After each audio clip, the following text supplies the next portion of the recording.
বর্তমান সমাজে মানুষকে যদি আপনি কাউকে উপকার করেন, দেখবেন সেই উপকারের প্রতিদান ঠিকই দিবে। সেটা উপকার দিয়ে না, সেটা অস্বীকার করে, আপনার ক্ষতি করে। যার উপকার করবেন সেই আপনাকে টেনে উপরে থেকে নিচে নামাবে। আমি এটা বলবো না যে আপনি উপকার করেন না, উপকার অবশ্যই করতে হবে, তবে সকল শ্রেণীর মানুষদেরকে না। মানুষকে চিনতে হবে, জানতে হবে, বুঝতে হবে, তারপরে উপকার করতে হবে। সকল শ্রেণীর মানুষকে উপকার করা ঠিক না। যাকে উপকার করবেন সে যদি নিচে নামায়, এর চেয়ে বড় কষ্ট পাওয়া হয়তোবা আর কোনো কিছু হবে না।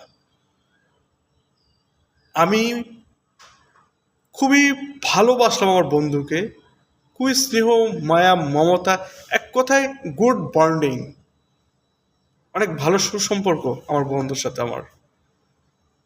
ওকে উপকার করলাম, দিন শেষে সেই অস্বীকার করলো, সেই মিথ্যা অপবাদ দিল, সেই পিছন থেকে আঘাত করলো। এটাই হচ্ছে উপকারের প্রতিদান। আসলে মানুষ যে জায়গায় ঠেকে সেই জায়গায় শিখে, যে জায়গায় হোঁচট খায় ওই জায়গা সম্পর্কে সে বুঝতে পারে। তাই দিন শেষে একটা কথাই বলবো, আপনি যার উপকার করবেন অবশ্যই দেখে শুনে করবেন। সবাই বিশ্বাসী হয় না, সকল শ্রেণীর মানুষকে বিশ্বাস করা যায় না।